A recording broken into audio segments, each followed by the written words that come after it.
നടത്തിയത്?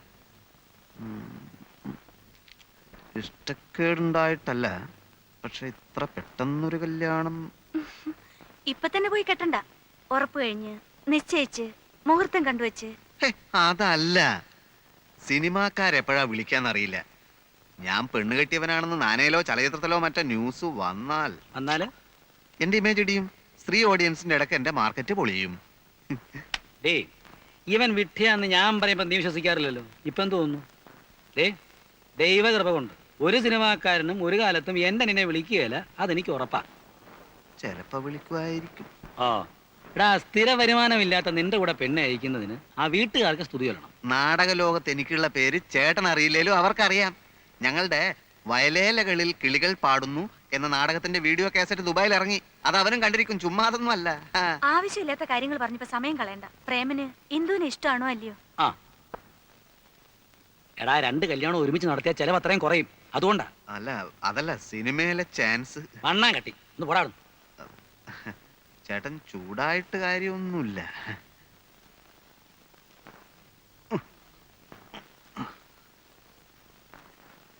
കെട്ടിക്കളിയല്ലേ, പ്രായവും കടന്നു പോകുന്നു.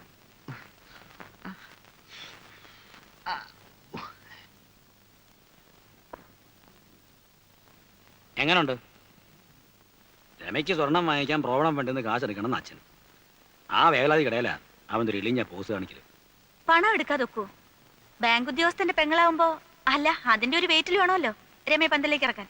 ക്ലാസ്സിങ് ആണ്.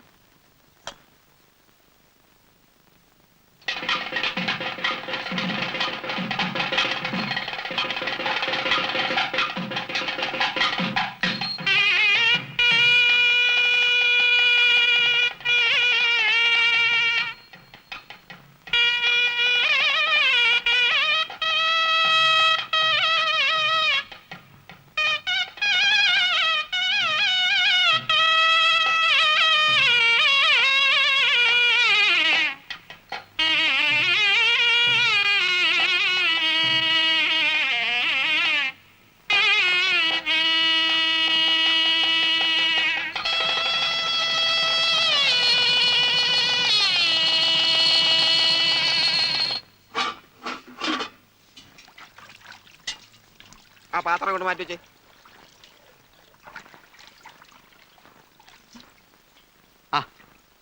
അല്ല, ഇവിടെ വന്ന് നിൽക്ക. നല്ല പാർട്ടിയാ. വാ, മോളോട്ട് പോവാം. അവിടെ നമ്മുടെ മുറി. എന്തേ? വീട്ടിൽ നിന്ന് ഞാൻ ആദ്യമായിട്ട് അകന്ന് നിൽക്കുന്നേ. അതുകൊണ്ടെന്താ? അല്ല, അവിടെ കൊണ്ടാക്കണോ? അല്ലെങ്കിൽ തന്നെ എനിക്ക് അങ്ങോട്ട് വരാൻ പേടിയാ. ഞാൻ വലിയ മഹാകവിയാണെന്ന് ധരിച്ചു വെച്ചിരിക്കുക തന്റെ ചേട്ടൻ, നടൻ. മഹാകവിയോ? അന്ന് അങ്ങേര് എന്നെ കാണാൻ കോളേജ് വന്നപ്പോ രക്ഷപ്പെടാൻ വേണ്ടി ഞാനൊരു ബുദ്ധിജീവി കളിച്ചു, ഒരു കവിതയും കാച്ചി. അല്ലെങ്കിൽ റോട്ടി വെച്ച അന്ന് ഞാൻ തല്ലുകൊണ്ടേനെ. ഇന്ന് കല്യാണ തിരക്കിനിടയ്ക്ക് എന്നോട് പറയാ അവരുടെ അടുത്ത നാടകത്തിനൊരു പാട്ട് എഴുതി കൊടുക്കാൻ. എന്നോട് നീ ഇവിടെ ഒന്ന് നിൽക്കണോ? അപ്പുറത്തോട്ട് ചെല്ലേ, അവിടെ 100 കൂട്ടം പണിയുണ്ട്. മോളെ, ഇവര് പുറപ്പെടുകയാത്രേ.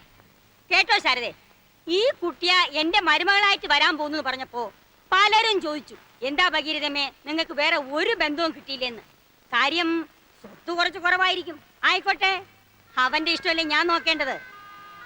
ആഭരണങ്ങളില്ലെന്നോ ഒരു ഡ്രൈവറുടെ മോളാണെന്നോ ഇതൊന്നും ഞാൻ നോക്കിയില്ല. ജഡ്ജി ശിവദാസ മേനോന്റെ മോള് മാലതിയുടെ ആലോചന വന്നതാ. അവരാണെങ്കിൽ നമ്മുടെ തരാതരക്കാരാ. പക്ഷെ ഞാൻ പറഞ്ഞു പറ്റില്ലെന്ന്. പാവപ്പെട്ട വീട്ടിലെ കുട്ടിയാകുമ്പോ ഒന്നുമില്ലെങ്കിലും അടുക്കള പണിയെങ്കിലും അറിയാലോ. വാ വരട്ടെ വരട്ടെ.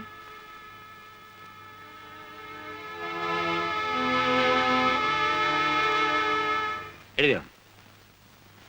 വല്ലേക്കാടൻ കുട്ടപ്പൻ 1 2 3 30 രൂപ. മാട്ടാത്തൊടി രാജൻ 50 രൂപ.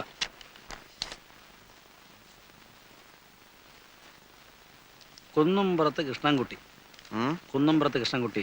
25 രൂപ. കുന്നുംപുറത്തുകാർ 25 രൂപയെ തന്നുള്ളൂ. അവന്റെ പെങ്ങളുടെ കല്യാണത്തിന് നമ്മൾ 25 കൊടുത്തുള്ളൂ എന്ന് പറഞ്ഞാൽ അവരുടെ കല്യാണത്തിനോട് ഗോവു മാത്രമേ പോയുള്ളൂ. ഇത് കുന്നുംപുറത്ത് 3 പേരെ വന്ന് മിഷ്ടാനം ഉണ്ടേച്ചു പോയത്. കല്യാണ തിരക്കിനിടയ്ക്ക് നീ അത് നോക്കിയോ? നോക്കാതെ പറ്റില്ല അച്ഛാ. വിഷു ഹാപ്പി മാരീഡ് ലൈഫ് എന്നൊരു ആശംസ കാഴ്ചയാലൊന്നും കല്യാണത്തിന് നടക്കുകയില്ല. ഓണം കൊണ്ട് കാര്യമാറായി. എനിക്ക് ഉറക്കം വരുന്നു. അവൻ പോയി കിടന്ന് ഉറങ്ങട്ടാ ഉണ്ണി. പ്രേമാ നീ പോ എന്ന് പറഞ്ഞാൽ അങ്ങനെ അവനും കണക്കറിയണ്ടേ? എനിക്കൊന്നും അറിയണ്ട.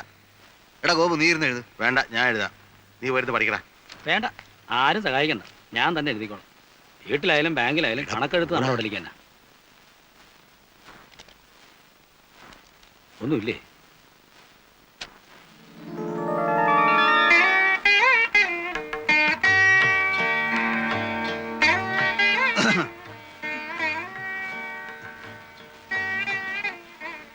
സംഭാവനക്കാരുടെ ലിസ്റ്റ് എടുപ്പായിരുന്നു. പണത്തിന്റെ കണക്ക് തലയിൽ കയറിയ മനുഷ്യന്റെ വിവേകം നശിക്കും. ഉണ്ണിയേട്ടന്റെ കണ്ണില് ലോകം മൊത്തം ഒരു ബാങ്കാ, വേൾഡ് ബാങ്ക്. വല്ല നാടകത്തിലോ മറ്റോ ആയിരുന്നെങ്കിൽ ഇതുപോലൊരു രംഗത്ത് എടോ നിഷ്ഠുര, കാപാലിക, ഇന്നെന്റെ ആദ്യ രാത്രിയാണ്, തന്റെ പണക്കണക്ക് പോയി തൊലയട്ടെ എന്നൊരു ഡയലോഗ് കാച്ചാമായിരുന്നു. പഴങ്ങളുടെ തട്ടവിടെ, ആപ്പിളും ഓറഞ്ചും ഒക്കെ അങ്ങനെയാണല്ലോ രീതി. പിന്നെ ഒരു ഗ്ലാസ് പാല്. സിനിമയിലൊക്കെ ആദ്യ രാത്രി തുടങ്ങി കണ്ടിട്ടുള്ളത് ഇതൊക്കെ നല്ലോണം ഭക്ഷിച്ചോണ്ടാ. പാലുണ്ടായിരുന്നു, തണുത്തു തുടങ്ങിയപ്പോ ഞാൻ കുടിച്ചു. ഓ, അപ്പൊ ദൈവത്തിനുള്ളത് പൂജാരി വിഴുങ്ങി. കുഴപ്പമില്ല, തൽക്കാലം ദൈവം ശപിക്കുന്നില്ല. മാത്രമല്ല, വരം വല്ലവും വേണേ ചോദിക്കുകയും ആവാം. ഒടുവിൽ പറഞ്ഞത് കാര്യമായിട്ടാ. ഇഷ്ടാനിഷ്ടങ്ങളൊക്കെ ഇന്ദുവിന് തുറന്നു പറയാം. എന്നാ പറയട്ടെ, തീർച്ചയായും. നാടകത്തിൽ അഭിനയിക്കുന്ന എനിക്ക് ഇഷ്ടമല്ല. ഞാനോ? ഉം.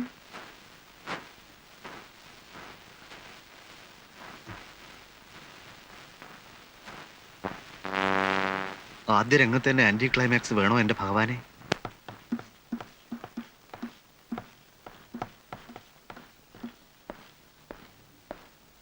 അമ്മേ, ഞങ്ങളൊരു സിനിമയ്ക്ക് പോവാ. ഏ? സിനിമയ്ക്ക്. സിനിമയ്ക്കോ? ഇന്ന് എന്താ ആഴ്ച? ഞായറാഴ്ച. എടാ, ഞായറാഴ്ച ആരെങ്കിലും സിനിമയ്ക്ക് പോവോ?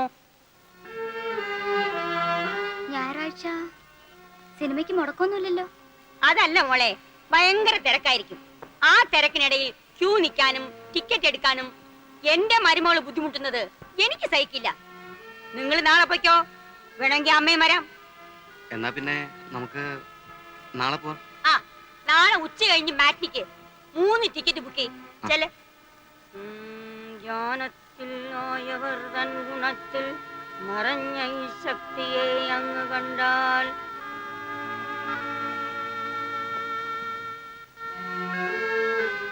നാളെ നമുക്ക് ഒരു ടെൻഷൻ ഇല്ലാതെ സിനിമയ്ക്ക് പോവാം കേട്ടോ. വേണ്ട, ഞാനില്ല. അമ്മയും മോനും കൂടെ പോയി കണ്ടാ മതി. അയ്യേ, എന്താ ഇത്? അമ്മ നമ്മളോടുള്ള സ്നേഹം കൊണ്ട് പറഞ്ഞല്ലേ. അത് എനിക്കൂടെ തോന്നണ്ടേ? കോംപ്ലക്സാ. മരുമോൾ വന്നപ്പോ മോന്റെ സ്നേഹം കുറഞ്ഞു പോകുന്നുള്ള പേടി. ദേ, പറഞ്ഞു പറഞ്ഞ് കാട് കയറണ്ട. തൽക്കാലം അമ്മ പറയുന്നത് കേട്ട് നടന്നാ മതി. നീ ഇത് മുഴുവനും ഇന്ന് അലക്കാൻ പോവാ? കുറച്ചവിടിട്ടൊക്കെ ഞാൻ അലക്കിക്കോളാം. വേണ്ടമ്മേ, ഒറ്റ അലക്കിന് തീർന്ന അതാ സുഖം. അച്ഛനെ ഷർട്ടിങ് വന്ന്. ഓ, ഇത് മുഷിഞ്ഞില്ല മോളെ. ഇന്നലെ ഇതല്ലേ ഇട്ടത്, മുഷിഞ്ഞില്ലേലും സാരമില്ല. എന്റെ ഷർട്ട് മുണ്ടും എടുത്തോട്ടെ. ആ, കണ്ടോ, പഠിക്കുന്നതിനിടയിൽ അവന്റെ ഒരു കാര്യാന്വേഷണം. വായിക്കുന്ന പുസ്തകത്തിൽ ശ്രദ്ധിച്ചു വായിക്കടാ. ഓ, ഈ ചെക്കനെ എത്ര പഠിപ്പിച്ചിട്ടും കാര്യമില്ലെന്നാ എനിക്ക് തോന്നുന്നത്. ഇന്നലെ അവൻ എന്നോട് പറയാന്നേ, അവന് ഡ്രൈവിംഗ് പഠിക്കുന്നതാ ഇഷ്ടംന്ന്. അതിനെന്താ ഇത്ര കുറവ്? നല്ല അന്തസ്സുള്ള ജോലി തന്നെ ഡ്രൈവിങ്. ഒന്ന് പറഞ്ഞ് മനസ്സിലാക്കി കൊടുക്കച്ചാ. പക്ഷെ നിന്നെ പോലെ ബുദ്ധി കുറഞ്ഞവന്മാർക്ക് ആ പണി പറഞ്ഞിട്ടില്ലടാ. നീ പുസ്തകം കാണാപ്പാടം പഠിച്ച് വല്ല ഡോക്ടറോ എഞ്ചിനീയറോ മറ്റോ ആകാൻ നോക്ക്. കണ്ടുമുട്ടിയ ആദ്യ നാളുകളിൽ ഞാൻ കരുതി നീ ഒരു മാലാഖയായിരിക്കുമെന്ന്. ദേവി, എനിക്ക് തെറ്റിപ്പോയി. സത്യത്തിൽ നീ ഒരു കാളസർപ്പമായിരുന്നു. കണ്ടുമുട്ടിയ ആദ്യ നാളുകളിൽ ചേച്ചി പറഞ്ഞത് കേട്ടോ, നമ്മളോട് പുറത്തൊക്കെ ഒന്ന് പോയി വരാൻ. വല്ല സിനിമയ്ക്കോ മറ്റോ. അതൊന്നും വേണ്ട. കണ്ടുമുട്ടിയ ആദ്യ നാളുകളിൽ ഞാൻ എന്തേ? കരുതി അത് ഇവിടെ ഇപ്പോ നല്ല സിനിമയൊന്നും ഓടുന്നില്ല. നല്ലതോ ചീത്തയൊന്ന് കണ്ടാലല്ലേ പറയാൻ പറ്റൂ. ഇപ്പോ ഇവിടെ ഓടിക്കൊണ്ടിരിക്കുന്ന പടങ്ങളുടെ അഭിപ്രായം അറിഞ്ഞുകൊണ്ട് പറഞ്ഞാ ഞാൻ കണ്ടുമുട്ടിയ ആദ്യ. എനിക്ക് ചീത്ത പടം കണ്ടാ മതി. അങ്ങനെ ഇപ്പൊ കാണണ്ട. കൂടെ കൊണ്ടുപോകാൻ ഇഷ്ടമല്ലെന്ന് പറഞ്ഞാ മതി. അതല്ല, സത്യം പറയാലോ, നമ്മൾ ഒന്നിച്ച് പകൽ വെളിച്ചത്തിൽ നടന്നാല് അതെന്റെ ഇമേജിന് സ്വല്പം മോശമാണ്. എന്ന് വെച്ചാൽ എന്റെ ലേഡീസ് ഓഡിയൻസ് അപ്സെറ്റ് ആവും. മോഹൻലാൽ പെണ്ണ് കെട്ടാൻ പോകുന്ന വിവരം അറിഞ്ഞ് അയാളുടെ എത്ര ലേഡീസ് ഫാൻസാ നിരാശപ്പെടുന്നതെന്ന് അറിയോ നിനക്ക്? കെട്ടാത്ത നടന്മാരെ ആ ലേഡീസിന് ഇഷ്ടം. ലേഡീസിന് മാത്രമല്ല, എല്ലാവർക്കും. പിന്നെന്തിനാ കിട്ടിയത്? അല്ലെങ്കിൽ നിങ്ങൾ മോഹൻലാലും മമ്മൂട്ടിയൊന്നല്ലല്ലോ. ഇപ്പോഴല്ല, നാളെ ചിലപ്പോ ആയിക്കൂടൊന്നില്ലല്ലോ. വടകരയില് ഞങ്ങളുടെ നാടകം കാണാൻ വന്ന സിനിമാ പ്രൊഡ്യൂസർ എന്നെ കനത്ത രീതിയിലൊന്ന് നോട്ടോട്ടിരിക്കുകയാണ്. തമാശയല്ല, ഒരു മഹാൻ പറഞ്ഞത് എന്താണെന്നറിയോ? ഒരു യഥാർത്ഥ കലാകാരന്റെ അമ്മ അവരുടെ 70-ാം വയസ്സിലും ചെരുപ്പില്ലാതെ നടക്കും. അവന്റെ ഭാര്യ പട്ടിണി കിടന്ന് നരകിക്കും.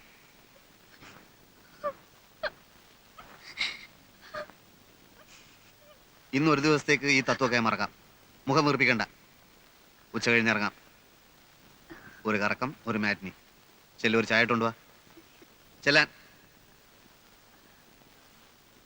കണ്ടുമുട്ടിയ ആദ്യ നാളുകളിൽ ഞാൻ കരുതി നീ ഒരു മാലാഖയായിരിക്കുമെന്ന്.